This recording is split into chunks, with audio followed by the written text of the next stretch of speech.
Olá pessoal, eu sou João Arinaldo e nós estamos no canal Teologia Reflexiva e História. E hoje eu farei uma abordagem a respeito do apostolado de Paulo. Paulo realmente foi apóstolo de Jesus? E a palavra apóstolo, ela está dentro da nossa tradução? Não, apóstolo já é a palavra grega, no qual a tradução correta seria enviado ou mensageiro, né? Aquele que foi destinado a levar tal mensagem específica por alguém. E Paulo, segundo o próprio Novo Testamento, deixa bem claro que ele viveu na época de Jesus, mas em nenhum momento Paulo apresenta um Jesus histórico, um Jesus que realmente existiu ali na Palestina, ali em Jerusalém, né, na Galileia, um Jesus que trouxe mensagens a partir aí de um chamado Reino de Deus. Mas Paulo ele cria um Jesus mítico e místico para apresentar às comunidades no qual ele manda suas cartas. E eu vou começar aqui pelo livro de 1 aos Coríntios, no capítulo 9. Paulo diz assim: Não sou eu apóstolo, não sou livre, não vi eu a Jesus Cristo, Senhor nosso, não sois vós a minha obra no Senhor? Se eu não sou apóstolo para os outros, ao menos eu sou para vós, porque vós sois o selo do meu apostolado no Senhor. Esta é a minha defesa para com os que me condenam. Não temos nós direito de comer e de beber? Não temos nós direito de levar conosco uma mulher irmã, como também os demais apóstolos e os irmãos do Senhor e Cefas? Paulo está fazendo uma defesa. Tem pessoas na comunidade que não aceitam Paulo como apóstolo de Jesus, simplesmente por conta destas regras que eu coloquei logo antes, né? De que Paulo ele viveu na época de Jesus, mas ele não conheceu Jesus. Mas há defesa para isso? Não, Paulo não tem nenhuma defesa para isso, porque Paulo se diz nas suas cartas que ele era judeu. Então, como judeu, Paulo deveria pelo menos estar uma vez por ano em qualquer festa judaica em Jerusalém. E estando ali, ele teria conhecido Jesus pessoalmente. Ele falaria de um Jesus histórico e não de um Jesus místico, né? E mítico, ali um mito, vamos dizer assim. E Paulo está fazendo uma defesa do seu apostolado. Há uma comunidade chamada Corinto, no qual pessoas ali recebem este evangelho pregado por ele, e outras não. Outras não acreditavam em Paulo como apóstolo. Então, por isso, ele está fazendo a sua defesa. E indo no caminho, aconteceu que, chegando perto de Damasco, subitamente o cercou um resplendor de luz do céu. E caindo em terra, ouviu uma voz que lhe dizia: Saulo, Saulo, por que me persegues? E ele disse: Quem és, Senhor? E disse o Senhor: Eu sou Jesus a quem tu persegues. Duro é para ti recalcitrar contra os aguilhões. Paulo, ele está mencionando aqui no capítulo 9 a sua conversão a este Jesus Cristo, a este Jesus que aparece para ele através de uma luz e também fala palavras a ele, né? Então Paulo tem em sua defesa de que agora ele é um cristão porque esse Jesus apareceu para ele, né, nesses dois elementos, tanto na claridade como através da luz. Só que nós temos alguns problemas a respeito desta conversão de Paulo. Simplesmente quando ele relata essa mesma passagem em outros capítulos de Atos, no qual ele não descreve de forma correta como da primeira do capítulo 9. Então aqui ele está falando de uma conversão, que ele tem um encontro com esse Jesus a caminho de Damasco, ou seja, no deserto, né? E que esse Jesus fala com ele e envia ele a pregar o seu evangelho.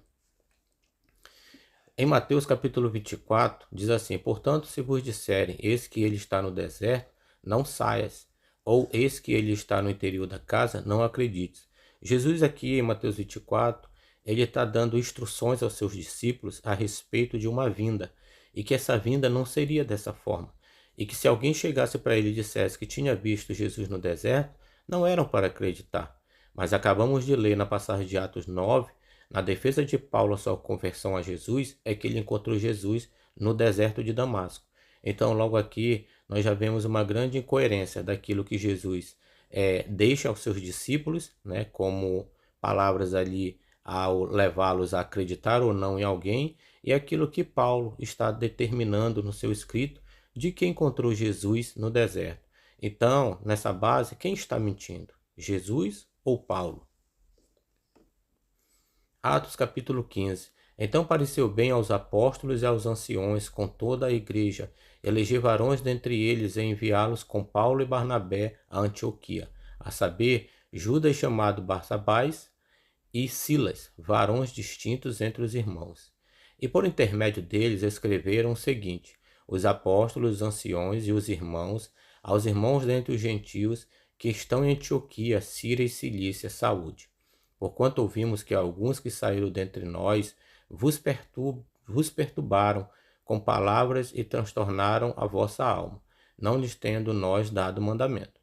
E apareceu-nos bem reunidos, concordentemente, eleger alguns varões e enviá-los com os nossos amados, Barnabé e Paulo. Ou seja, nessa passagem de Atos, capítulo 15, aonde existe uma espécie de concílio ali em Jerusalém entre os verdadeiros apóstolos de Jesus e pessoas que vieram de Antioquia, que pregavam esse evangelho, como Paulo e Barnabé, a respeito de judeus que diziam que eles aceitassem esses evangelhos, mas eles deveriam também se circuncidar, conforme estava na lei de Moisés. Então Paulo leva esse questionamento até os apóstolos em Jerusalém, e eles escrevem uma carta para que Paulo e Barnabé e outros levem para Antioquia e mostrem às pessoas que ali estavam seguras neste evangelho pregado por Paulo, falando desse tal Cristo. E observamos que em nenhum momento Paulo é chamado de apóstolo aqui. Ora, os nomes dos 12 são estes.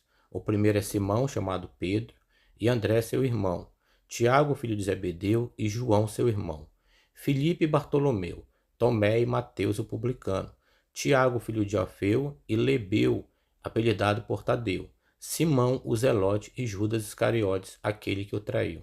Ou seja, na lista que nós temos dos 12 apóstolos, no qual Jesus escolheu de um por um, não vemos o nome de Paulo, nenhuma menção a respeito de um apóstolo que seria escolhido num futuro.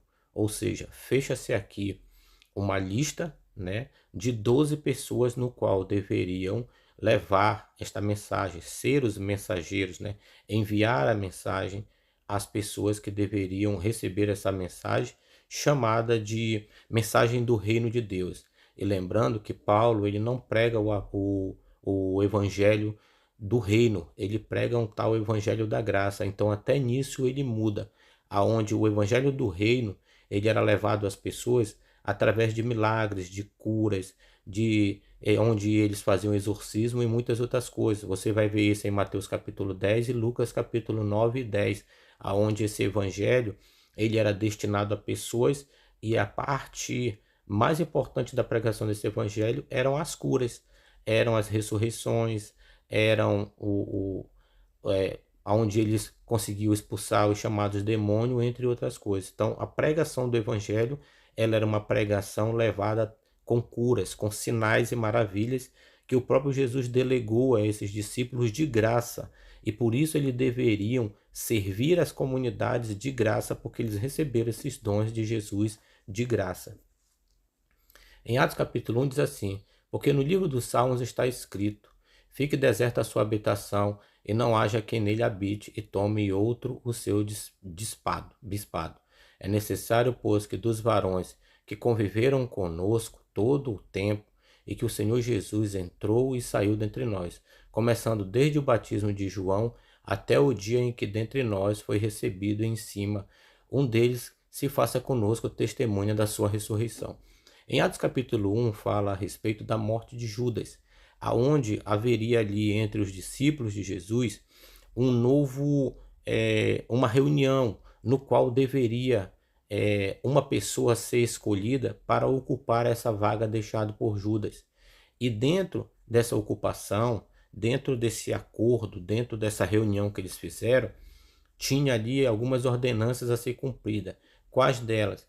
Que deveriam ser pessoas que conviveram com eles o tempo todo e que conseguiram ver o batismo de Jesus e também a pregação de Jesus e a sua ressurreição. Ou seja, se Paulo encontra um Jesus no deserto muitos anos depois, Paulo não faz parte desses desígnios para ser um apóstolo de Jesus. Então, quem deveria ser escolhido para ser apóstolo de Jesus eram justamente pessoas que estavam enquadradas dentro dessas questões no qual os próprios apóstolos colocam na hora que eles vão eleger um outro apóstolo para ficar no lugar de Judas. E quem seria esse apóstolo no qual eles escolheram para ali ampliar a passagem do evangelho do reino em muitos lugares, né? Ser levado por ele como mensageiro e também para ocupar a vaga deixada por Judas Iscariotes. E apresentaram os dois, José chamado Barsabás, que tinha por sobrenome o Justo, e Matias. E orando disseram: Tu, Senhor, conhecedor do coração de todos, mostra qual destes dois tens escolhido, para que tome parte neste ministério e apostolado, que Judas se desviou para ir para o seu próprio lugar. E lançando-lhe sortes, caiu a sorte sobre Matias, e por voto comum foi contado com os 12 apóstolos. Ou seja, houve ali uma espécie de sorteio, né? Não se diz como foi esse sorteio, mas esse sorteio cai sobre o nome de Matias, e Matias é escolhido a ser o 12º apóstolo e ficar ali na vaga, né, no local, no lugar aonde foi deixado pelo Judas Iscariotes, né, que segundo a narrativa, logo depois, tirou a sua própria vida. Então nós observamos e vemos e analisamos dentro de vários contextos que Paulo nunca foi apóstolo de Jesus, que Paulo não era reconhecido como apóstolo de Jesus pelos discípulos, e mais, que Paulo não pregava o evangelho do reino, e sim um evangelho chamado da graça, e não do reino, no qual o próprio Jesus de Nazaré designou os seus discípulos a pregar, levando curas, milagres e muitas maravilhas, sem cobrar nada, porque tudo isso que Jesus deu aos seus discípulos foi de graça, então de graça eles deveriam dar. Se você gostou desse trabalho, se você gostou desse conteúdo, deixe o seu like e compartilhe com muitas outras pessoas e vamos para frente em mais análises daqui mais na frente. Em alguns dias teremos novos vídeos no canal. Muito bom poder estar aqui, muito obrigado a todos e até a próxima e vamos para cima.